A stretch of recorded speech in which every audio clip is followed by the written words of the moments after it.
Bonjour à tous, dans cette vidéo je vais vous présenter une réplique distribuée par ASG et disponible sur le site Boutique Airsoft Guns au tarif de 299 €. C'est la Sterog A3 XS Commando. Et n'oubliez pas que si vous avez des achats à faire sur ce site, en utilisant le code JEROME5, vous pourrez bénéficier de 5% de réduction.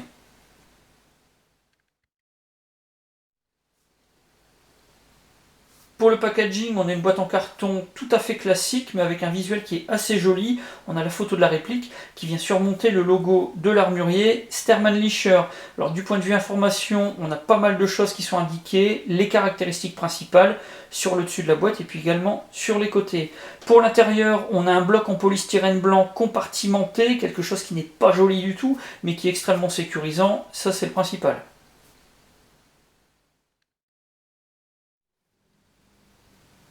Le pack est constitué de la réplique et d'un chargeur de billes. On aura également une poignée métallique, une notice, une tige de nettoyage des bourrages et puis enfin un petit sachet de billes. On va voir tout ça en détail.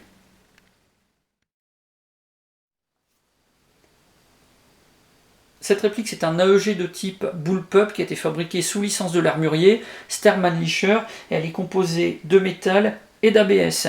Elle mesure 61 cm et demi et elle pèse 3400 grammes. Le canon interne mesure 33 cm, c'est un 6.03, ça c'est plutôt une bonne chose. Et pour la gearbox, c'est une V3 qui a été modifiée pour s'adapter à l'architecture particulière du Sterog. Alors pour la puissance, on est à 1,4 joules, ce qui nous donne une vitesse de 395 à 400 fps pour des billes de 0,20 g. Donc là, d'entrée de jeu, on sait qu'en sortie de boîte, ça va être difficilement utilisable en partie. Cette réplique elle est également disponible dans d'autres couleurs, le tan pour le même prix, et puis également en Desert Camo ou en Cryptek pour un petit peu plus cher. Le manuel d'utilisateur est un livret qui est rédigé en plusieurs langues, dont le français. On va retrouver des photos, des schémas. C'est vraiment très clair, c'est très bien expliqué. On a même les explications pour pouvoir démonter l'arrière de la gearbox et changer le ressort pour avoir une puissance un petit peu différente. Alors ça c'est parfait. Néanmoins, ce qu'il manque quand même, c'est comment démonter la réplique en elle-même, retirer le canon, démonter la réplique en deux. C'est quelque chose qui se fait très simplement quand on sait manipuler, mais là ça n'est pas expliqué. C'est un petit peu dommage.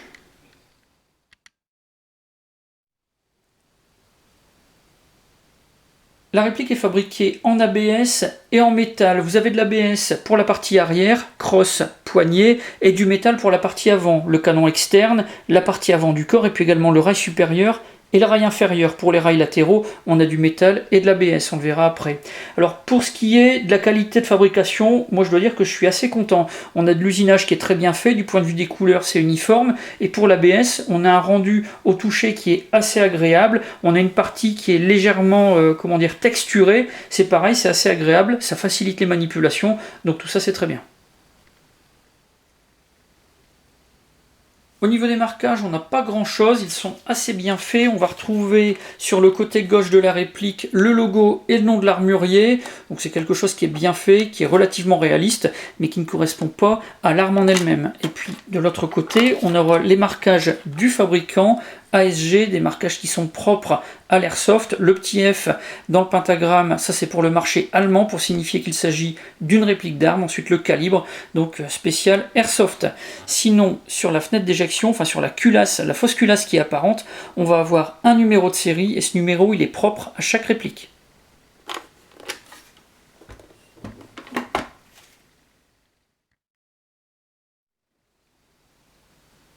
Le chargeur de billes est un modèle spécifique au Sterog, fabriqué en ABS, sa capacité 300 billes. Pour garnir, on a une petite trappe sur le dessus, trappe coulissante qui se manipulera très facilement, même avec des gants. Et puis au talon, vous avez une molette qui vous permettra de mettre les billes en tension. C'est une molette qui est légèrement saillante, donc pareil, même avec des gants, ça se manipulera vraiment très très facilement.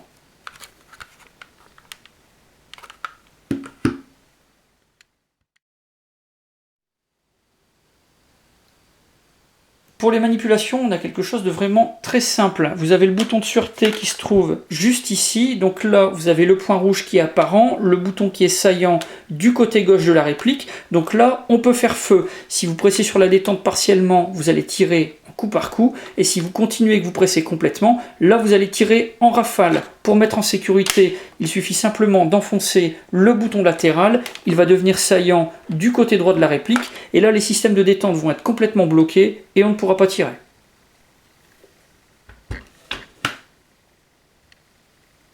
Comme pour toutes les armes ou répliques de type bullpup, le chargeur se trouve derrière la poignée. Le bouton de verrouillage se trouve juste derrière le chargeur, en position médiane. Ça permet des manipulations aussi simples pour les droitiers que pour les gauchers. Quand on veut désengager le chargeur, on presse le bouton, on tire et puis c'est réglé. Quand on va vouloir réengager un nouveau chargeur, il faudra faire un petit peu à la manière des AK-47. Il va falloir légèrement incliner sur l'avant pour pouvoir insérer et verrouiller le chargeur correctement. Cette réplique est équipée d'un système hop-up qui est réglable. Alors pour y accéder, ça va être assez simple. On va tirer sur le levier d'armement, le bloquer à l'arrière, et de cette manière, on va avoir la culasse qui va rester ouverte. De là, on va accéder à la molette, on va pouvoir affiner les réglages.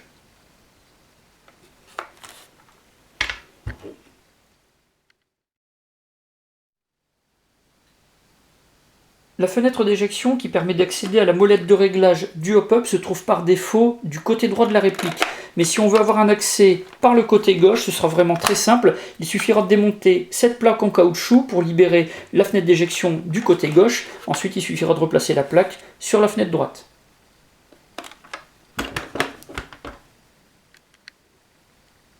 Le compartiment de la batterie se trouve dans la crosse. Pour y accéder, on va devoir démonter la plaque de couche qui est fabriquée en caoutchouc. On écarte légèrement les bords et puis ça va se désengager assez facilement.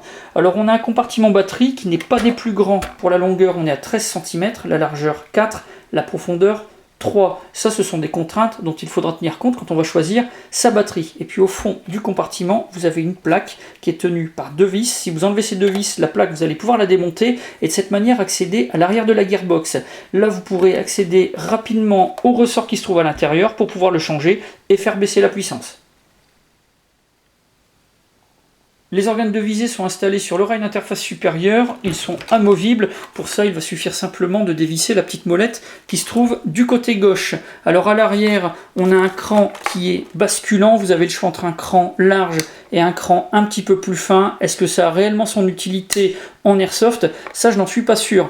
Alors ici, vous avez un système qui est réglable uniquement en dérive, on va pouvoir tourner la petite vis qui se trouve de ce côté-ci pour faire rapprocher du côté droit ou du côté gauche. À l'avant, par contre, là, on a un réglage en élévation. Donc là, en tournant la petite vis sur elle-même, vous allez l'enfoncer ou la ressortir. Ça vous permettra d'affiner votre réglage.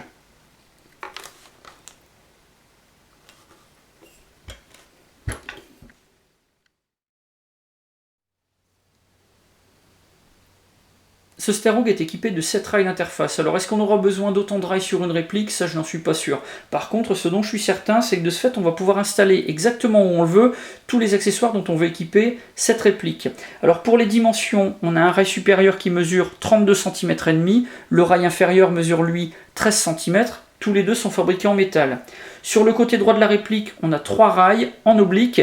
Les deux plus grands sont fabriqués en ABS, leur dimension 11 cm et 7 cm. Le troisième, le plus petit, mesure 6 cm et il est fabriqué en métal. De l'autre côté de la réplique, on a également des rails d'interface, deux, tous les deux en ABS, leur dimension 11 cm et 7 cm.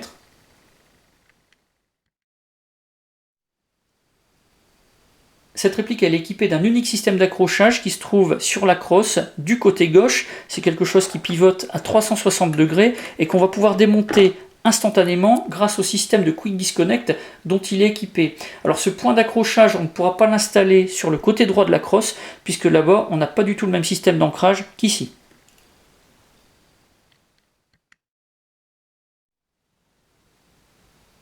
Le cache-flamme est démontable, pour ça il va falloir utiliser auparavant une petite clé hexagonale pour libérer une vis de verrouillage et ensuite on va pouvoir le dévisser. Ça va permettre d'accéder à un pas de vis 14 mm anti-horaire du classique. Par contre, pour ce qui est de l'installation d'un silencieux, là il va falloir vraiment faire très attention puisque du fait des rails supérieurs et inférieurs qui dépassent, ça ne sera pas forcément possible d'en installer un.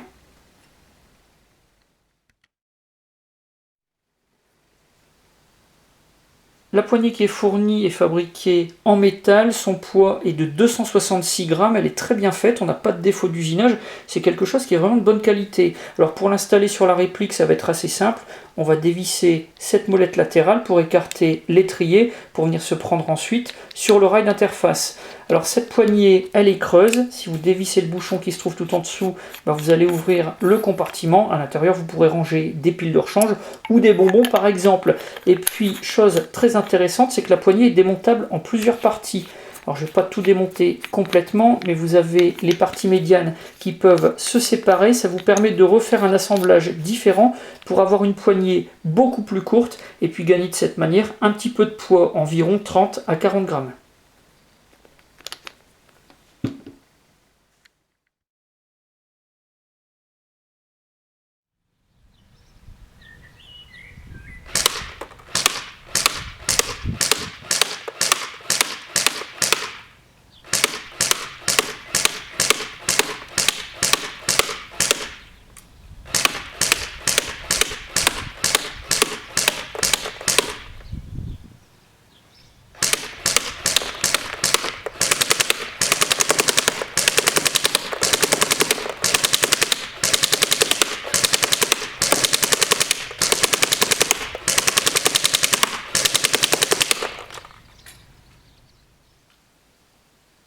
Pour ce test de tir, j'ai utilisé des billes Tanyokoba Bio de 0,20 g et une batterie à moitié chargée. C'est une NIM 8,4 volts, 1600 mAh. Alors pour la cible, une silhouette classique, sauf que les proportions sont légèrement réduites. Ici, on a une largeur de 26 cm au niveau des épaules. Alors ça, c'est à prendre également en compte par rapport aux conditions de tir et puis aux résultats. Alors pour ces résultats, moi je dois dire que je suis quand même satisfait dans la mesure où la réplique n'est pas encore tout à fait rodée. Je pense qu'une fois que le joint au pop sera bien rodé, normalement ça devrait améliorer les résultats. J'aurais pu également améliorer le réglage, l'affiner encore, donc ça sera parfait. J'ai eu aussi un petit peu de soucis par rapport au réglage de la red dot, mais ça c'est quelque chose de vraiment annexe, ça ne rentre pas en compte dans les résultats en eux-mêmes de la réplique. Alors pour ces résultats, pour le groupement, comme je disais, assez content. Sur la largeur, on va dire qu'on est sur 14 cm, et sur la hauteur, là on va être à 16 cm. Donc vous voyez quelque chose qui est quand même assez intéressant en termes de jeu. Je pense que normalement il n'y aurait pas de problème. Après, ces tests n'ont pas forcément de valeur adaptable à une partie d'airsoft, dans la mesure où là on est sur une réplique sortie de boîte avec une vitesse de 400 fps pour des billes de 0,20 g.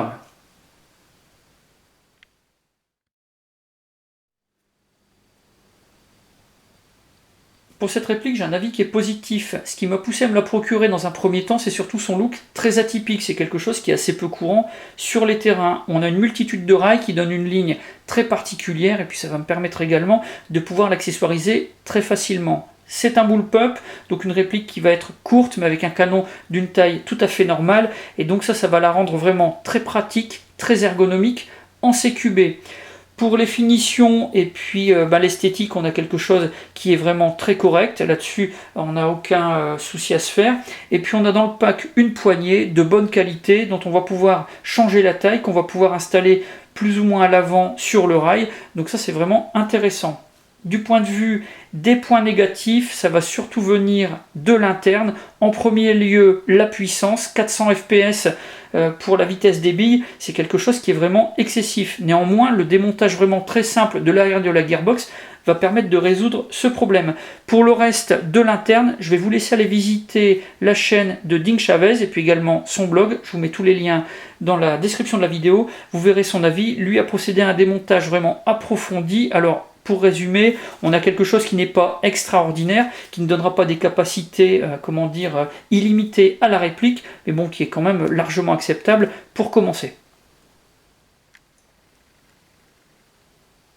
Voilà pour la présentation de cette réplique distribuée par ASG. Si vous avez des questions, c'est comme d'habitude, vous avez la partie commentaires et la boîte de réception. Et puis dans la description de la vidéo, je vous mets plusieurs liens, ceux du site Boutique Airsoft Guns, et puis également de sa page Facebook, et puis de la fiche descriptive de cette réplique. Je vous mets également les liens de la chaîne et du blog de Ding Chavez, ça vous permettra de trouver facilement ses analyses et puis ses reviews à propos de la réplique.